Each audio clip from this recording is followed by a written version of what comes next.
This video is sponsored by PCBWay. More about them later. This project is the next step in the ongoing quest of adding steering to Fred, my hexagonal folding robot. One of the most common suggestions I've gotten is to connect two of these together so they can turn using differential steering, like a tank. However, this comes with two design challenges. The first is the question of how to physically connect two of these together. Since the entire body of the robot rolls end over end to locomote, there's no stationary body of the robot to connect an axle to. The second is the question of how to electronically connect these together. In order to perform differential steering, the two modules would have to be able to rotate independently of one another, so it won't be as simple as running wires between the two modules, as they would get twisted and tangled as the robot turns. You probably already know this from the thumbnail, but in order to connect these two modules together, I decided to suspend a hub in the center of each thread using elastic bands. I ended up going this route because it was a lot simpler than trying to design a linkage mechanism that could hold the hub centered to the constantly changing shape. Instead, the elastic bands stretch around each pivot point on either side of the robot. Since they're symmetrically distributed, they end up balancing each other out and hold the axle fairly close to the center of the shape. I also upgraded to larger servo motors that have an increased strength to overcome the resistance introduced by the elastic bands. To electrically link the two modules together, I could have connected the wires to a slip ring on the hub, which would allow the wheels to turn independently without twisting the wires, but I decided to take a different approach. Instead of using some kind of physical connection to communicate between the two wheels, I decided to have each of them powered and controlled independently of one another. Then I can make the code for each of these wheels slightly different. They both receive the same directional commands from the remote control, but depending on the desired direction, how they react can vary. For forward or backwards motion, they react the same way, but if a turn is commanded, each wheel responds differently in order to execute the turn. For example, if a right turn is commanded, the right wheel knows to move backwards while the left wheel rolls forward in order to turn in place. For a lot of my robots, I use servo motors and LiPo batteries. However, the servo motors typically aren't rated for the voltages supplied by these batteries, especially when considering the large swing in output voltage depending on the charge level. In order to provide a more consistent voltage to the servos, you'd use a voltage regulator or a buck converter in order to step down this battery voltage. In fact, most microcontrollers have a built-in voltage regulator to step down to logic level voltage.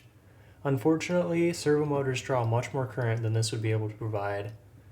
A common solution to this is to use a buck converter like the LM2596, which is widely available, relatively inexpensive, and capable of outputting up to 3 amps of current. For smaller robotics projects, this likely would supply all the current you need, but in order to tackle some larger projects in the future with more servo motors, I decided to design my own buck converter capable of outputting up to 5 amps of current. With my design file, I had these boards manufactured by PCBWay, the sponsor of this video. In addition to manufacturing custom printed circuit boards, PCBWay offers CNC machining, 3D printing, and PCB assembly, which is something I tried out for this project to have the surface mount components soldered to the board. PCBWay made it easy to upload my BOM and Centroid file alongside the Gerber, and then they sourced and mounted the components for me. For those interested, this board is based around the XL4005 chip. I've also included input and output JST connectors, an optional LED indicator, and an integrated power switch. Different resistance values can be used for R1 and R2 to adjust the output voltage. Here I'm using a 3.3K and a 20K resistor for R1 and R2 respectively to output about 5.5 volts. Thank you PCBWay for sponsoring this video and providing me these boards.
As a proof of concept, I think Fred D turned out pretty well.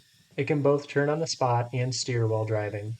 This design could also be expanded to create a four-wheel drive vehicle with wheels capable of adaptive gates and flattening down. One thing that can be improved on with the current design is the hub suspension method.